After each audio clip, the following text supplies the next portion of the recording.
बच्चों इस वीडियो को ना पूरा देखना, ठीक है। मेरे हाथ में पूरा एक पेपर है, ठीक है।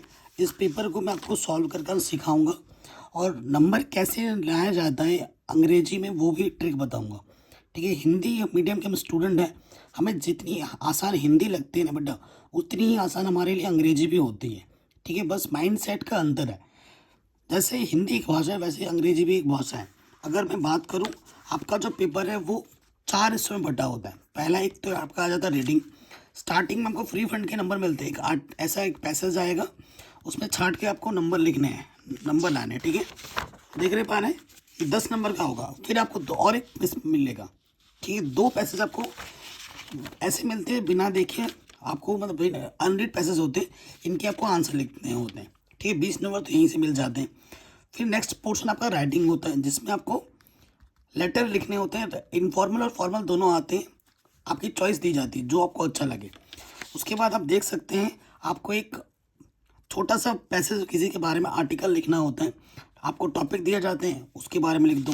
फिर थोड़ा सा और निबंध टाइप के बारे में लिखने के लिए आता है। और उसके बाद नंबर थर्ड जो ऑप्शन आता है वो ग्रामर का आता है। ग्रामर में भी आपके पास हिंट मिलता है, और उन हिंट से आप थोड़ा बहुत अगर आपका दिमाग चलाते हैं तो आपको पूरा नंबर मिल जाता है। कैसे है मैं आपको बताऊंगा, ठीक है। ग्रामर अगर आपकी ज़्यादा स्ट्रांग नहीं है तो भी कोई दिक्कत वाली बात नहीं है। लास्ट आपका आता है prose, text book. Text books के जो भी क्वेश्चन आंसर ये ज़्यादा मार्क्स का होते हैं, और ये आपकी किताबों के प्रश्नोत्तर होते हैं, ठीक है। ये सब तो 4 हिस्सों में बटा होता है, ठीक है। मेनली कई बच्चे जो डरते हैं वो ग्रामर से डरते हैं, ठीक है। ग्रामर से नहीं डरना है, ग्रामर ज़्यादा नंबर का नहीं आता है। आप अपनी जो टेक्स्ट बुक है उसको स्ट्रॉन्ग कीजिए, और कोशिश कीजिए कि हमेशा जो आप लिख रहे हो बोल रहे हो ना, जो भी जितना भी आता है ग्रामर का उतना मत सोचिए, हिंदी का अंग्रेजी में बनाना सीखें। सबसे पहली बात, बच्चे जो गड़बड़ करते हैं रीडिंग में, जब भी रीडिंग वाले आपको मैं हिंट देता हूँ जो आपको पता भी होगा, आप करते भी होंगे। जैसे ये हमारे पास क्वेश्चन पेपर है, ठीक है। यहाँ पे लिखा हुआ है how do we pollute our environment, ठीक है। तो बच्चे क्या कहते हैं, पोल्यूट आवर एनवायरनमेंट। ये टिप्स है, ये ट्रिक्स है।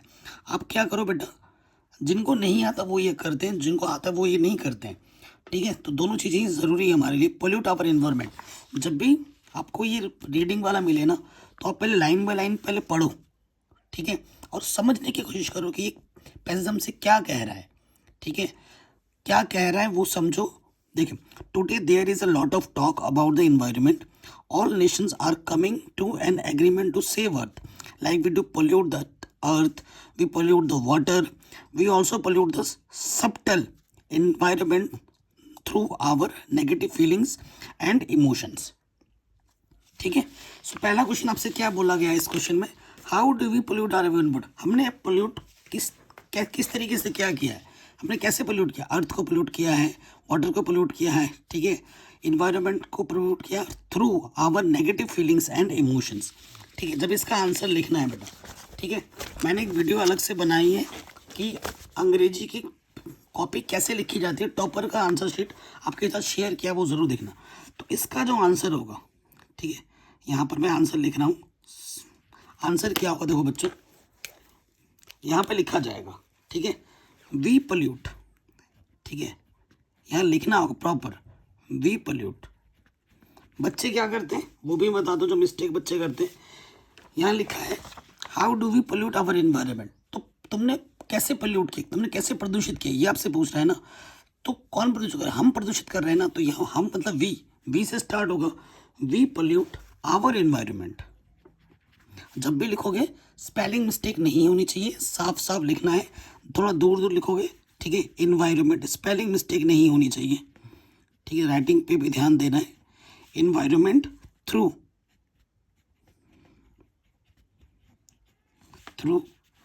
आवर, ठीक है, आवर नेगेटिव फीलिंग। हमने उसको किस तरीके से प्रदर्शित किया, नेगेटिव फीलिंग्स एंड इमोशंस। एक तो लिखा था कि, ठीक है, ये इसका सटीक आंसर है, ठीक है। ये इसका क्या होगा, सटीक आंसर है। तो जो मेन वर्ड है यहाँ पे लिख दो, मेन वर्ड को हाईलाइट कर सकते हो, नेगेटिव फीलिंग्स एंड इमोशंस। ठीक है, तो कई बच्चे क्या करते हैं, कई बच्चे जो पैसेज में है ना वो ये वर्ड ढूंढ लेते, pollute our environment. Pollute our environment कहाँ लिखा है, पॉल्यूट आवर इन्वायरमेंट कहाँ लिखा है, पॉल्यूट आवर इन्वायरमेंट कहाँ लिखा है? देखो, we pollute the water, we also pollute the subtle environment through our negative feelings and emotions. ठीक है, तो ये वर्ड इसका आंसर है। तो कई लोग सोचते हैं भाई ये कहाँ लिखा है पॉल्यूट आवर इन्वायरमेंट, ये देखने लगते हैं और इसी में खोदते रहते हैं और फिर मिल भी जाता है थोड़ा बहुत। ठीक है, तो उसको लिखते हैं तो पूरा नंबर नहीं मिलता है। देखो मैंने ज़्यादा नहीं लिखा है, मैंने 1 लाइन लिखा है, 1 से 2 लाइन, 1.5 लाइन, और इसको लिखने पूरे 2 नंबर मिलेंगे, पूरे के पूरे 2 नंबर मिलेंगे। ठीक है, ऐसे ही आपसे और प्रश्न पूछेगा, what is the most unfortunate thing, ये सब है ना, ये चीज़ आपसे पूछेगा और उसको आपको साफ साफ उत्तर लिखना है। ठीक है, मैं आपको बस बता रहा हूँ क्या। ठीक है, और ये स्ट्रैटेजी भी सही है कि ये लास्ट वर्ड्स कहाँ ढूंढ मिल रहा है, अगर मिल रहा है तो वो 1 लाइन 2 लाइन में लिखो, ये नहीं कि 3-4 लाइन लिख रहे हो। 3-4 लाइन में कभी भी उत्तर नहीं होता है, 2-2.5 लाइन में उत्तर अब मिल जाएगा आपको। ठीक है, और बस स्टार्टिंग कहाँ से करना है वो मेन चीज़ है। ठीक है, जैसे नेक्स्ट क्वेश्चन है, what is the most unfortunate thing, तो यहाँ से आप लिखेंगे द मोस्ट अनफॉर्चुनेट थिंग क्या होगा, we are not control of our mind, हमने अपने माइंड को कंट्रोल में नहीं किया, संतुलित नहीं किया, हम लालची बहुत हैं, हम ग्रेडी बहुत हैं। तो 2 लाइन में आप उसका आंसर यहाँ से देख के लिख सकते हैं। ठीक है, तो इस तरीके से छाट छाट के लिखना है। तो बेटा लाइन बाय लाइन ये ट्रिक भी ढूंढो कि द मोस्ट अनफॉर्चुनेट थिंग कहाँ देख रहा है, वहाँ से देख के वहाँ के स्टार्टिंग में 2 लाइन लिख दो, ये भी सही है। अगर कुछ नहीं आता तो यही करना है, ऐसे करोगे। फिर देखो क्या है, choose the correct option and right the answer book, ये आपको पढ़ना है। अगर आपको नहीं आता कोई एक आंसर मैच कर दीजिए, छोड़िए मत। बच्चा अंग्रेजी में क्वेश्चन पेपर में क्वेश्चन छोड़ देते हैं, वो चीज़ नहीं करनी है। ठीक है, ऐसे ही देखो नेक्स्ट पेज है, ये भी क्वेश्चन है, तो इनको भी अच्छे से रीड करना है और हमें आंसर देना है। उसके बाद क्या आता है आपके पास, आ जाता है राइटिंग पोर्शन। ठीक है, ये देखिए राइटिंग पोर्शन आ गया। लेटर आपको ज़रूर मिलेगा बड़े नंबर में, 8 नंबर का लेटर। ठीक है, लेटर में आपको चॉइस मिलेगी 2 है, एक फॉर्मल है और एक इनफॉर्मल है। तो बेसिकली आपके पास ये जो लेटर है किसी रिश्तेदार को, दोस्त को, ठीक है, इनफॉर्मल लेटर जो होते हैं वो आसान ज़्यादा होते हैं। ये फॉर्मल लेटर है, बेसिकली दोनों टाइप के कुछ फॉर्मेट मैंने बता रखे। लेटर्स में क्या होता है, आपको फॉर्मेट पता हो, अगर आपको फॉर्मेट पता है ना तो आपके लिए चीज़ें आसान हो जाती हैं। ठीक है, ओके, ये चीज़ आप ध्यान रखिएगा, फॉर्मेट का पता होना बहुत ज़रूरी है। जैसे यहाँ पर लिखा है ना, you are Kishore Kriti living in Anand Vihar Haridwar, जो एड्रेस दे रखा है वही लिखना है। Write a letter to your friend Kamal या फिर नीता, जो आपके फ्रेंड है, अबाउट द पोल्यूशन, टॉपिक में हिंट डालिए, pollution in the sacred river Ganga. अब मुझे इसका लेटर मुझे याद नहीं है, मैंने थोड़ा नहीं याद किया है, बट फिर भी बिना याद किए आप इसको कैसे लिख सकते हैं, बेसिकली फॉर्मेट पता हो। फॉर्मेट क्या हो, सबसे पहले क्या आता है बेटा लेटर में, आपका आता है एड्रेस। एड्रेस में क्या है आपका दे रखा है आनंद विहार, तो यहाँ आप लिख देंगे आनंद विहार। ठीक है, आनंद विहार के बाद क्या दे रखा है हरिद्वार। उसके बाद आ जाती है डेट। ठीक है, आज की डेट में डाल देता हूँ 28/1/23, ऐसे आप डेट लिख देंगे। फिर जिसको आप पत्र लिख रहे हैं डियर करके बोलोगे। ठीक है, डियर नीता। ठीक है, जब भी आप लेटर में लिखते हो तो क्या लिखते हो कि अगर किसी अपने को पत्र लिखे हो तो उसको पूछोगे भाई तुम कैसे हो, थोड़ी ना डायरेक्ट बोल देते हैं, सबसे पहले हालचाल पूछते हैं। तो यहाँ क्या लिखोगे, ये बेसिक से चीज़ें आपको पता होनी चाहिए। आई होप, ठीक है, मैं आशा करती हूँ, आई होप यू आर, ठीक है, यू आर ऑल ओके। ठीक है, ठीक है, आई एम ऑल्सो गुड, यहाँ लिख देंगे ना कि मैं भी ठीक हूँ, आई एम ऑल्सो गुड। ठीक है, ये लिख दिया। फिर क्या लिखोगे, यहाँ पर क्या लिखा है, देखो मैं जो बता रहा हूँ बेटा, मैं अंग्रेजी का टीचर नहीं हूँ, मेरी भी ग्रामर बहुत ही कमज़ोर है, मैं भी हिंदी मीडियम से ही पढ़ा हूँ, मैंने कभी ग्रामर नहीं पढ़ा क्योंकि मेरे टीचर ही नहीं होते थे, मैं भी सरकारी से पढ़ा हूँ। लेकिन मेरा जो माइंड सेट है, मैं कैसे लिखता, पोल्यूटेड सेक्रेड रिवर गंगा के बारे में बताना है। ठीक है, सो तो यहाँ लिखे मैं अपने दोस्त को, my dear friend, my dear friend, ठीक है, यू ऑल्सो नो, कि तुम भी जानती हो, you also know the pollution is very large amount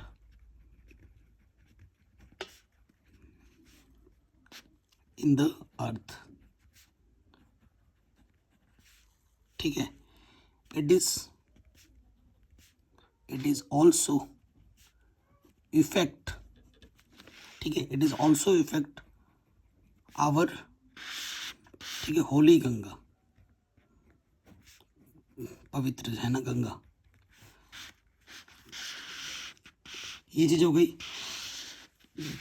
3-4 line हो गए, हो सके तो और 1-2 लाइन लिखने की कोशिश करो, बट इतना लिखने के बाद मेन 1-2 लाइन लिख दिया ना, मैं ये मान के चल रहा हूँ कि आपको कुछ आता नहीं है, इतना लिख दिया, फॉर्मेट लिख दिया, थोड़े से उसके बारे में लिख दिया, 1 लाइन और लिख दो, ठीक है, क्या लिख दो, we people need to understand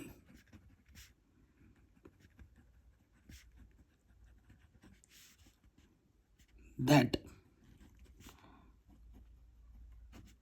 Ganga is for us, ठीक है। ये लिखने के बाद आप लास्ट में क्या लिख दो, थैंकफुल, ठीक है, थैंकफुल जनाओ, thankful for you and have a nice day, ठीक है, थोड़ा मोड़ा जो भी वो लिखने के बाद, उसके बाद योर्स, ठीक है, योर फ्रेंड, या जो लिखना है, जो नाम बोला गया वही नाम लिखना है आपको, कीर्ति, ठीक है। इतना मुझे को भी नहीं पता था, मैंने रटा नहीं है, ठीक है, जो पता था इतना लिख दोगे तो पूरे नंबर मिल जाएंगे, ठीक है, ये चीज़ है बच्चों, ओके, ये हो गया। फिर क्या है, जैसे ये है, write a paragraph to one of the following in about 60 words, 60 words में आपको एक पैराग्राफ लिखना है, ठीक है, जैसे health is wealth, important of game, our hobby, ये आपसे पूछा है, तो जो भी आपको अच्छा लगता है, जैसे जो आपको इजी लगता है, इम्पोर्टेंस ऑफ गेम, इसके बारे में लिख दो। तो जब भी कोई चीज़ लिखोगे, देखो टॉपिक आप क्या लिखोगे, ऐसे स्केच पेन का यूज़ ज़रूर किया करो, जैसे टॉपिक आपने चुना है इम्पोर्टेंस ऑफ गेम, यहाँ लिख देना बड़ा बड़ा, इम्पोर्टेंस ऑफ गेम्स, अंडरलाइन करो। उसके बाद ना थोड़ा इंट्रोड्यूस ज़रूर देना है, इंट्रोडक्शन ज़रूर देना है कि ये चीज़ क्या लिख रहे हो, एक इंट्रोडक्शन दे दिया आपने, ठीक है, थोड़ा सा 1-2 लाइन उसके बारे में बता दिया, फिर जो मेन टॉपिक है उसको यहाँ लिख दो, इम्पोर्टेंस ऑफ गेम्स, उसके बारे में लिखना स्टार्ट करो, और लास्ट में कंक्लूजन भी देना है, क्या निश्चय है, ठीक है। तो यहाँ मैं लिख देता हूँ, games is a magic in our life, ठीक है। फिजिकल गेम्स, जो फिजिकल गेम होते हैं ना, शारीरिक, ये नहीं कि वीडियो गेम खेल रहे हो, फिजिकल गेम डेवलप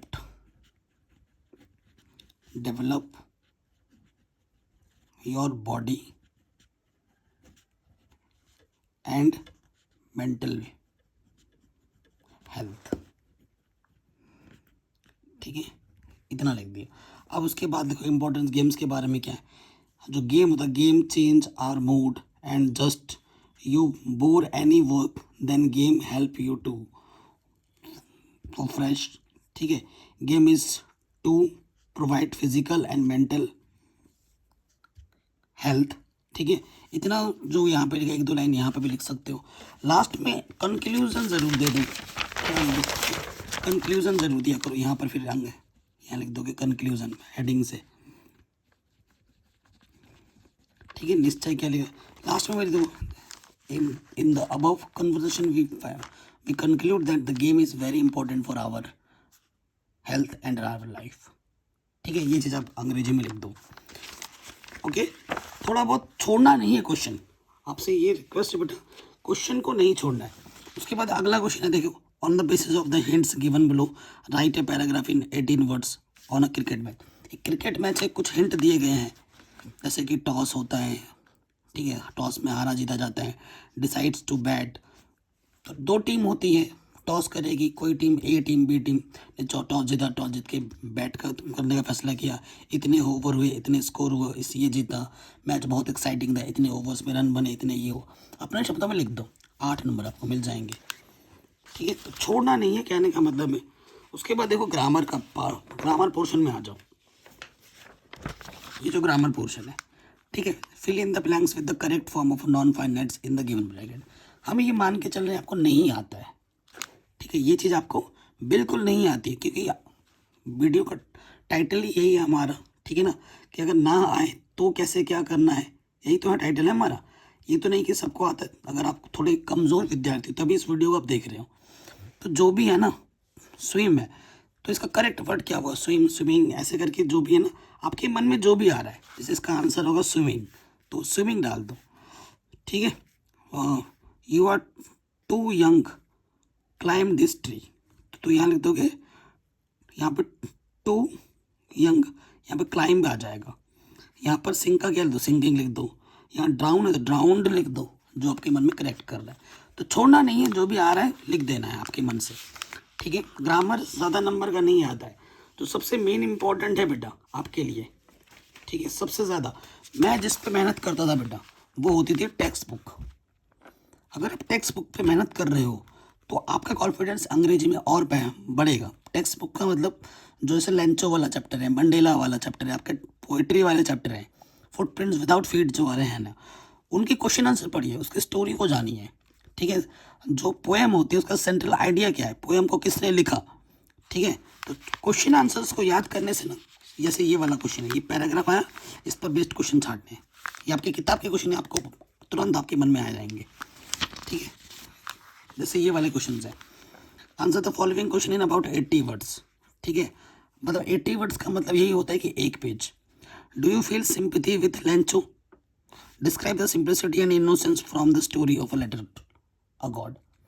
तो ये जो लेटर टू गॉड वाला चैप्टर है, नेल्सन मंडेला वाला चैप्टर, ये बहुत इंपॉर्टेंट है, ठीक है। Write a character sketch of Wanda Petroski, water Petroski के चरित्र के बारे में वर्णन करना है। इस टाइप के क्वेश्चन बहुत इंपॉर्टेंट होते हैं। जैसे पोइट्री का ऐसा है, देखो एक, ठीक है, ये एक आपकी पोइट्री का 4 लाइन दिया गया है, 4 लाइन का पोएम है, और इस पर बेस्ड क्वेश्चन पूछा गया है। आपके फिर हिंदी में एक लिखा होगा, उसको अंग्रेजी में अनुवाद करना होगा। तो वो जो भी आपको आ रहा है लिखो, क्वेश्चन को छोड़ना मत। और एक चीज़ क्या है, जैसे इन क्वेश्चनों में अगर कुछ नहीं हो पा रहा है, सपोज करो कुछ भी नहीं हो पा रहा है, तो क्या करना है कि भैया मेरे को बिल्कुल ही नहीं आ रहा है, अब मैं क्या करूँ, ठीक है। सो मैं आपको थोड़ा ट्रिक्स देता हूँ, ये वही तब करना जब आपको बिल्कुल नहीं आता या फिर हो ही नहीं रहा है, ठीक है। तो जो क्वेश्चन का वर्ड है ना, do you feel sympathy with Lencho, yes we feel with sympathy with Lencho, ये लिखने के बाद अगर कुछ नहीं बना पा रहे हो, तो ये जो पैसेज आ रखे थे ना, इतने भर भर के पैसेज, उन्हीं पैसेज के 2-2 लाइन 3-3 लाइन यहाँ पर डालते रहो। मेरे जो दोस्त होते मित्र थे ना, वो ये करते थे, ये जो पैसेज आपने है ना, यहाँ से 1 लाइन, यहाँ से 2 लाइन, स्टार्टिंग में जो पैसेज के 2 लाइन 3 भर दो, छोड़ो मत, कुछ लिख के आओगे तो नंबर मिलेंगे। मैं आपको एक फैक्ट बताऊँ, हालांकि करना नहीं चाहिए, क्योंकि एग्जामिनर बहुत सारे कॉपी चेक करता है ना, तो वो एंड में पक जाता है, दिन भर का शेड्यूल से ना पक जाता है, वो लास्ट में फिर ऐसे चेक करते रहता है। तो जो मेन पॉइंट है ना, उसको तो आप बढ़िया लिखो और उसके नीचे अंडरलाइन मार दो, ताकि वो लगे कि हाँ भाई राइटिंग अच्छी होनी चाहिए, साफ़ सुथरी होनी चाहिए, और फिर वो बीच में वो सब भर दो, आपको भर के नंबर मिलेंगे, ठीक है। क्योंकि मैंने इस देखा है कि बच्चे पैसेज भर के आते हैं, कुछ छोड़ते नहीं है, तो नंबर बहुत ज़्यादा आ जाते हैं। तो ये लास्ट ऑप्शन है, तब आपको करना है। बट मैं अभी भी आपके पास समय है, तो मैं कहूँगा कि बेटा जो आपका सप्लीमेंट्री है, जो आपकी किताब है ना, उसके प्रश्न उत्तरों को याद कीजिए, पढ़िए, समझिए, तो ही आप अच्छा कर पाएंगे, ठीक है। ये एक स्ट्रेटजी है, तो इस वीडियो को हर जगह शेयर कीजिए, ताकि हर बच्चा एक फ़ायदा ले पाए। और डिस्क्रिप्शन ज़रूर चेक कीजिए, मैथ, ठीक है, विज्ञान, सब कुछ मैंने पढ़ा रखा है, ठीक है, जाके देख सकते हैं।